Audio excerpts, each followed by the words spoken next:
Next slide, please. The patong scene in The Better Half. One scene in The Better Half showed the character of Denise Laurel on top of Carlo Aquino while making love.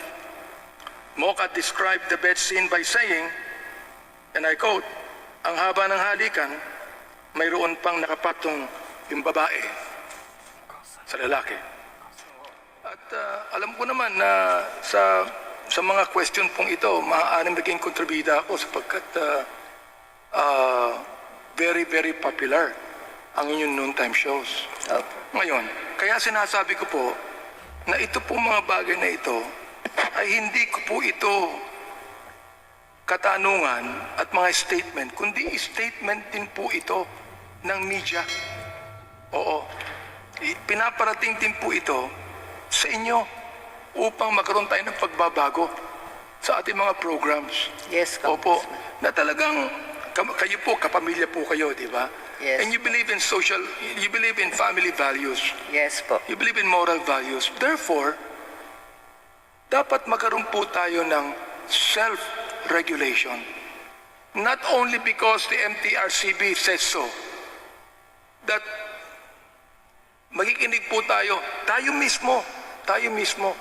If we believe in discipline, if we believe in moral values, the Filipinos being a religious people, I think that we also have to listen to this, hindi po ba?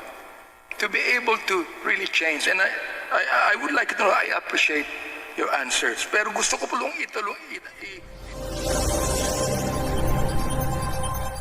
So this is not just ABS-CBN. This is all the networks that we have in our country today. So I would like to pose the question, and the answer would be afterwards. Is ABS-CBN following the 2004 implementing rules and regulations of Presidential Decree number 1986 as updated October 2012 on TV classification, applying contemporary Filipino cultural values as standard? That would be the comprehensive question, Mr. Chair. Next slide. Sexy wet performance in ASAP. It says, remember when rival Sunday noontime shows Party Pilipinas and ASAP both grabbed the attention of the MTRCB. In 2013, Lavipo and Rocco Nasino had a sensual number in Party Pilipinas while Ann Curtis performed a sexy wet performance in ASAP.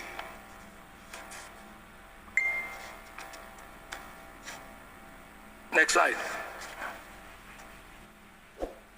Just like other long-running shows in this list, ASAP had its own share of encounters with the MTRCB.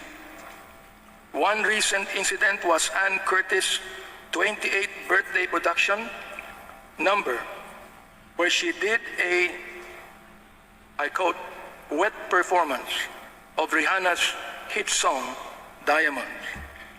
In the performance, aired in February 24, 2013, Anne wore a black strapless dress with a very high slit. Next slide.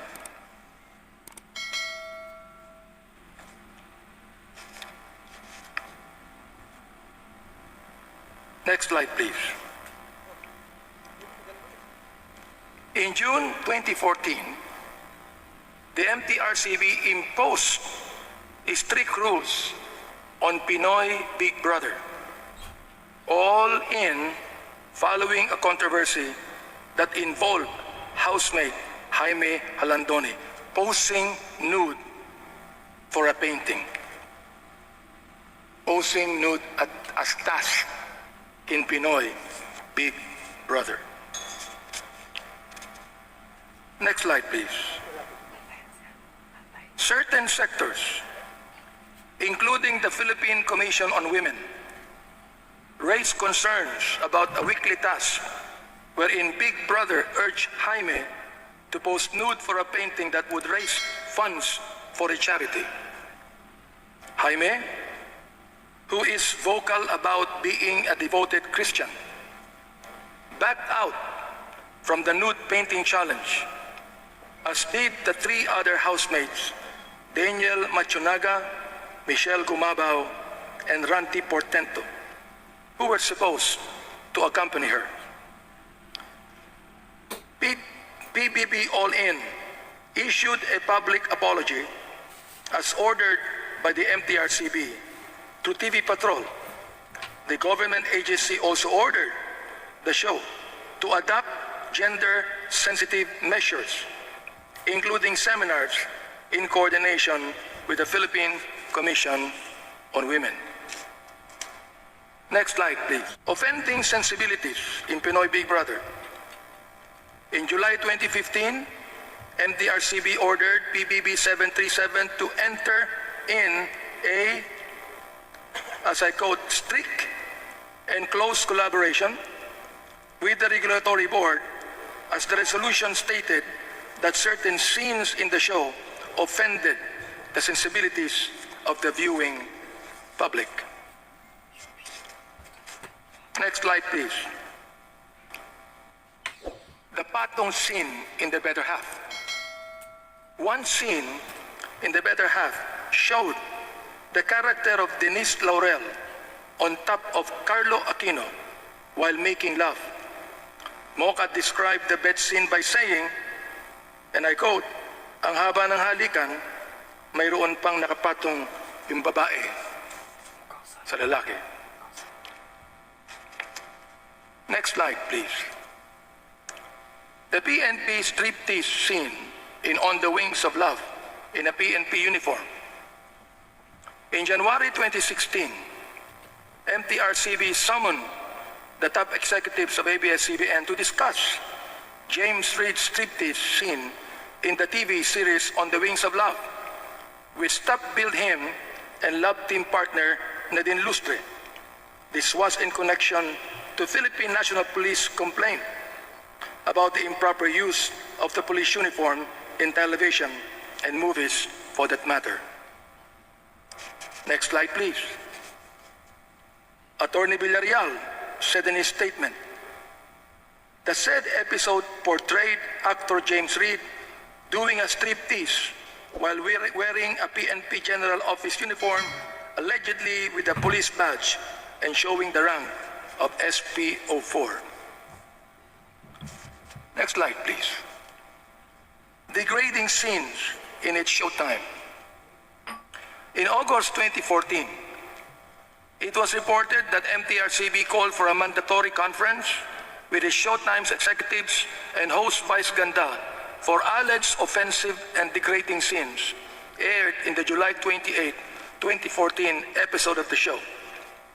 According to the letter, signed by MTRCB Hearing and Adjudication Committee Co-Chairperson Eric Malyonga and committee members Bobby Andrews and Joey Romero, and I quote, the challenge portion in the program segment entitled Gandang Lalaki showed program host Mr. Jose Vizeral, aka Vice Ganda, wiping off with a towel his sweaty armpit and smudged this towel all over the face of one of the program's male dancers. Next slide, please. Foul language in Pangako Sa'yo.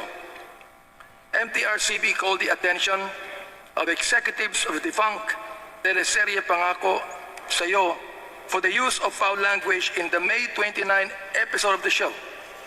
The episode in question, which happened 3 days after its pilot episode, featured a confrontation scene between Pilar Pilapil and Ian Veneracion.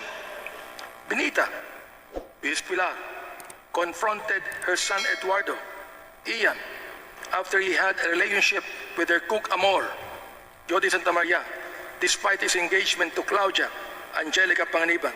She told her son, kung pampalipas libog lang yan, that's okay. Go ahead. Next slide, please.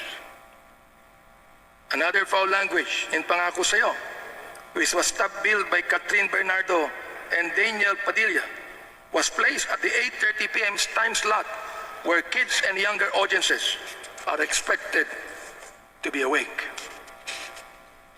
Next slide.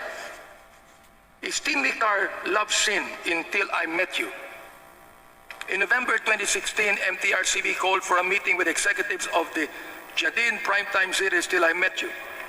The episodes in question were aired from October 25 to 28, 2016. Viewers filed complaints about the steamy car love scene of James and Nadine aired on October 25, as well as the bathtub scene of the Jadine love team that aired in the succeeding episodes. Next slide. While the October 25 episode carried a strong parental guidance or SPG rating, the other episodes only had a PG rating. Another picture in next slide. X rating in Maalala Mo Kaya. In 2012, Maalala Mo Kaya's Cursed Beauty episode featuring Jane Onesa and Angel Aquino was initially given an X rating by the MTRCB, which means that it is not for public exhibition. This is the reason why MMK had to postpone its June 2, 2012 airing since it was submitted again for another review to the MTRCB. The MMK episode tackled a sensitive topic since Jane's character is a 15-year-old girl who is recurrently raped by her stepfather. Next slide. Angel's character, who played Jane's mother, reportedly assisted her live-in partner while doing the act of rape. Almost a month later, in June 28, MMK finally aired the controversial episode with an SPG rating. And so, I'd like to ask ABS-CBN, do you have a morality issue? Are we to assume, next slide, that if given another 25 years, these are the type of programs you will continue to air? The last question is, have you forsaken contemporary Filipino cultural values and morality in favor of the ratings?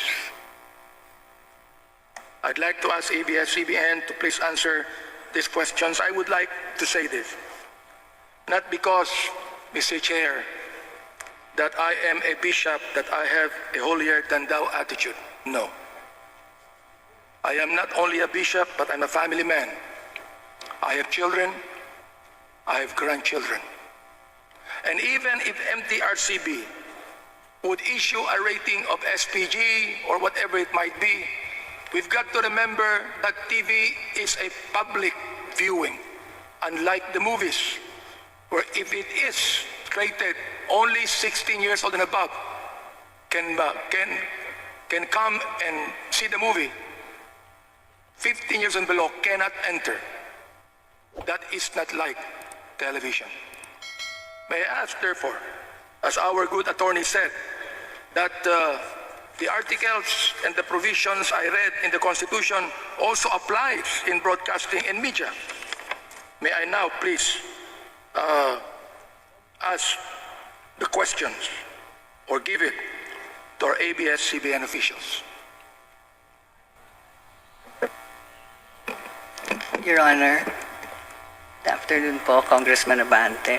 To your first question po about PD 1986, yes po, to your first question po, sa PD 1986, yung sa MTRCB po, Yes po, we comply po with all the MTRCB program classifications that are recommended. Congressman, kung meron mga unresolved issues po, we present our position to the Adjudication Committee of MTRCB and we come up po with agreements and changes moving forward po. With regards to your second question po, rest assured po na iisa po ang ating layunin na mapangalagaan, iisa po ang ating layunin na mapangalagaan ang moral at spiritual values ng pamilyang Pilipino. We tell po stories that teach life lessons and our stories po embody Filipino values. Filipino values po like hard work, honesty, respect, resilience, and most of all po, love for family, country, and God. Dahil po, ang sentro ng aming mga kwento ay ang pamilyang Pilipino. Personally po, I assure you that moving forward, we will continue to be responsible content producers that make a positive influence in the lives of the Filipino. Maganda po ang hangarin namin. We want to entertain, inspire, and give hope to the Filipino audience. If there are infractions po, we correct them right away, and definitely po, we apologize to our audiences. Yun lang po, Mayor, Congressman Abante. Maganda po yung inyong sinabi, and Congressman Abante, yes. We have continued to work on improving our content through the years po. There is no intention to give the audience trash. Kasi po, mahal namin ang audience namin and we are here to serve them. Ang Channel 2 po has a general audience. Please let me interrupt. I do realize that you have no bad intention. Opo. But what is said is already said. And even if you do not have any bad intention, the fact that they were said to others who are viewing it is not good. Yes, I acknowledge that, Congressman Abante. And moving forward, we'll make sure po. I was just going to say po, in Channel 2 kasi, we have a general audience. So, sinisigurado po namin na nabibigyan namin ang audience ng iba't ibang kwento at karanasan para po masagot namin ang iba't ibang pangangailangan ng mga miyembro ng pamilya. Hindi po kami nagsasabi or nagmamalinis. As we said, we may be imperfect, but we continue to strive to work on those imperfections. And I take note po, Congressman Abante, of all the insights, all the observations, and moving forward po, we will make sure we address them. Ito po, I hope that the other networks are listening and watching.